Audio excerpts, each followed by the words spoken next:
एक चीज़ ये है कि अभी जो करंट इश्यूज चल रहे हैं पाकिस्तान में, तो जो पाकिस्तान का पूरा पॉलिटिकल नैरेटिव है या जो वहाँ पर कहानियाँ बनती हैं, जो चीज़ें होती हैं, वो आर्मी चीफ के अराउंड घूमती हैं। और जो करंट अभी आर्मी चीफ हैं जावेद बाजवा, वो मंथ एंड में रिटायर होने वाले हैं।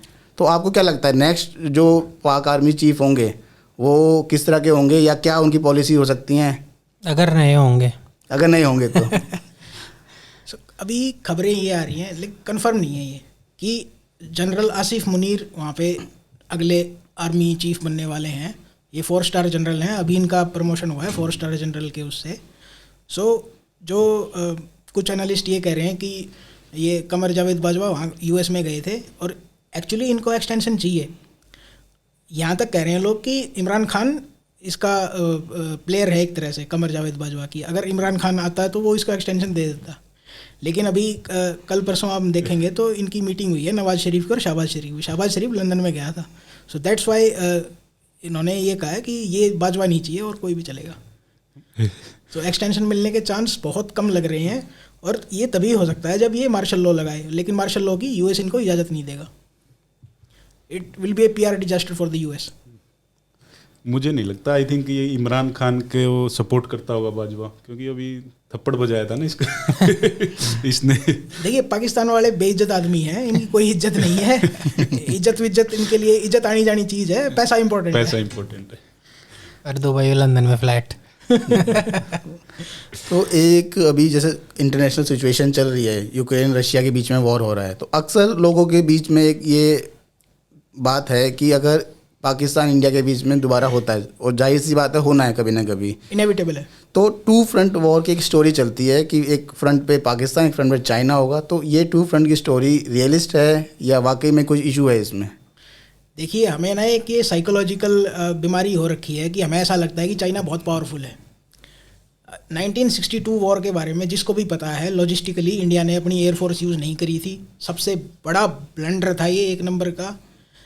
चाइनीज़ एयरफोर्स के कंपैरिजन में इंडियन एयरफोर्स की मारक क्षमता बहुत तो नहीं, लेकिन हमारी मारक क्षमता उनसे ज़्यादा है। और आप ये देखिए कि चाइना इस फ्रंट पे कितनी आर्मी कमिट कर सकता है अपनी। 1962 के बाद from the very first day India 2 front war की तैयारी कर रहा है। और ये जो हिमालयन टेरेन है, जो हमारा चाइना के साथ बॉर्डर लगता है, वहाँ पे एक बिग स्केल वॉर नहीं हो सकती। अगर वहाँ पे कोई स्कर्मिश होती है तो चाइना के जीतने के चांस हैं, क्योंकि they will use technology to beat us. लेकिन जैसे ही लड़ाई 1 महीने से ऊपर जाएगी या 15-20 दिन से ऊपर जाएगी, scales will turn towards whoever is adaptable and who has the political will to go the long way.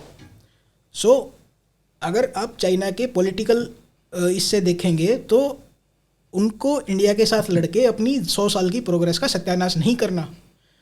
China ये चाहता है कि हम पाकिस्तान को फंड करें, पाकिस्तान और इंडिया लड़ें, दोनों कट मार के मर जाएं, चाइना वर्ल्ड पावर बन जाए। सो 2 फ्रंट वॉर एक रियल पॉसिबिलिटी नहीं है, लेकिन चाइना अपनी मिलिट्री का एक सब्सटेंशियल पार्ट डिप्लॉय रखेगा इंडिया की फोर्स को वहाँ पे बॉर्डर पे खड़ी रखने के लिए, कि हम अपने 2 से 3 लाख सैनिक फ्री में खड़े रखने पड़ेंगे हमें। ये इशू है 2 फ्रंट वॉर का, लेकिन इसकी कोई रियलिस्टिक पॉसिबिलिटी मुझे नहीं लगती। 65 में चाइना ने ट्राई किया था, लेकिन इसका कोई ये नहीं निकला था। 1972 में इतना बड़ा मौका था चाइना के पास, इतना ये था कि प्रेसिडेंट निक्सन ने और हेनरी किसिंगर ने इनको पर्सनली कहा था कि आप अटैक कीजिए, हम आपके साथ हैं, लेकिन इनके बस की नहीं थी। और चाइना का जो पॉलिटिकल सिस्टम है उसमें डिसीजन इनको बहुत पहले लेना पड़ता है, ये ऑन द फीट नहीं चल सकते। और इसलिए ये लॉन्ग टर्म वार में, कभी भी किसी के साथ भी लॉन्ग टर्म वार होगी तो ये हारेंगे, क्योंकि जब तक इनका सिस्टम वर्क करता रहेगा तब तक ये जीतते रहेंगे। लेकिन जैसे ही सामने वाली पार्टी टैक्टिक्स चेंज करेगी, दे विल फॉल अपार्ट। एक चीज़ ये भी है, अगर इतिहास देखें तो पाकिस्तान के साथ भारत के कई युद्ध हो चुके हैं। 65 में हो चुका है, 71 में हो चुका है, और एक छोटा युद्ध 1999 में भी हुआ है। लेकिन पाकिस्तान को जो सपोर्ट चाइना से चाहिए था, चाइना ने कभी नहीं दिया। इवन 65 में और 71 में पाकिस्तान के 2 टुकड़े हो गए, लेकिन चाइना ने इंटरवेन नहीं किया। तो ये एक बहुत बड़ी एग्जाम्पल है कि टू फ्रंट वार को जितना बड़ा बना के दिखाया जा रहा है, ऐसा अभी तक नहीं हुआ है। पाकिस्तान को चाइना से वो सपोर्ट कभी नहीं मिला है जो वो चाहता था इन टाइम्स ऑफ वार। जो ये टू फ्रंट थ्योरी है ना, ये जो फिफ्थ कॉलम जिसको बोलते हैं, ये जर्नलिस्ट या माओइस्ट हिस्टोरियन या कम्युनिस्ट हिस्टोरियन, ये इनके द्वारा प्रोपागेंडा की हुई थ्योरी है to psychologically damage Indians. Otherwise इसका कोई ये नहीं है। अभी 2020 में हमने देखा था जब गलवान में क्लैश हुआ था, तो वाई डिड नॉट चाइना इतनी आर्मी इन्होंने लगाई क्यों? पहली बात, इनके पास इतने ज़्यादा पैसे हैं कि अपनी आर्मी को वहाँ मेंटेन करेंगे। बैरक्स में क्यों आर्मी मेंटेन नहीं करी इन्होंने अपनी? ये एक साइकोलॉजिकल एज चाहते थे बाय आर्म्ड कॉन्फ्लिक्ट, जो इनको मिला नहीं, वो इनका उल्टा पड़ गया। अगर आप एक 2019 का या 2020 का उस टाइम का टाइम याद करेंगे, उस टाइम एवरीवन वाज सेइंग कि चाइना सुपर पावर है, China is on the road to super power. अब कोई नहीं कह रहा ऐसा। अब चाइना की मिलिट्री सुपीरियरिटी को एवरीवन इज चैलेंजिंग देम। जो चाइना की एक हवा होता था, खास करके इन कंट्रीज़ में, इंडिया, थाईलैंड, वियतनाम, वो मिट चुका है। अब चाइना से कोई डरता नहीं है। मैं इसमें ये ऐड करना चाहूँगा कि जैसे पाकिस्तान और चाइना के जो रिलेशन है ना, वो ये नया रिश्ता है, नए नए पड़ोसी हैं ये, मतलब कभी इनका था नहीं। जैसे पाकिस्तानी नहीं था पहले नहीं, इवन आफ्टर 62 के बाद जब इंडिया से हुआ, जो वैसे रहता है ना, जैसे 3 पड़ोसी हैं, इसकी एक की दूसरे के साथ नहीं बनती, जो तीसरा है ना, वो जो आपस में थोड़ा ये होता है ना कि हाँ भाई इसकी उसके साथ लड़ाई होगी तो वो मजे लेने आता है। right. तो वैसा सा ही रिलेशन है पाकिस्तान और चाइना का। 62 में आई थिंक इंडिया के साथ हुई थी, तो उसके बाद से इन्होंने नज़दीकियाँ बढ़ाई थोड़ी। 63 में वो साक्सगाम वैली जो थी वो दे दी इनको पाकिस्तान ने, और फिर वो अपना कराकोरम हाईवे बनवा लिया, जॉइंट वेंचर था जो। और अभी जैसे जैसे इंडिया यूएस की तरफ थोड़ा सा अलाइन हुआ, कह सकते हैं एक तरह से, या इनके रिलेशन, ऐसे ही पाकिस्तान और चाइना के थोड़े से इम्प्रूव हुए। बाकी जैसे स्ट्रेटजिक वो देखें, और इनकी कितने जॉइंट एक्सरसाइज किए हैं चाइना ने और पाकिस्तान ने।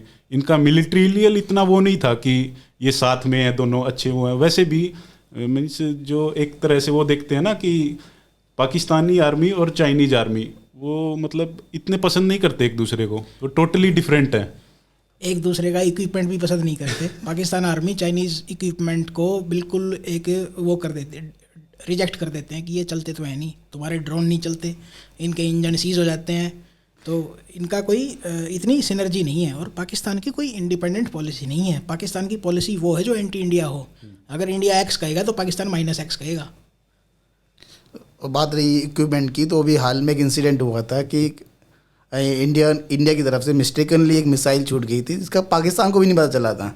और आई बिलीव पाकिस्तानी जो ये यूज़ करते हैं सेंसर, वो चाइना के यूज़ करते हैं। एयर डिफेंस सिस्टम चाइनीज़ था। एयर डिफेंस सिस्टम, उसकी आई थिंक 100 किलोमीटर से 150 किलोमीटर की रेंज थी। होंगची कुछ करके उसका नाम है एयर डिफेंस सिस्टम का। ये इंडिया की तरफ से वियतनाम को और फिलीपींस को दिखाने के लिए था कि ब्रह्मोस ले लो, चाइना में आप अंदर तक वार कर सकते हो उससे। एडवर्टीजमेंट थी एक तरह से।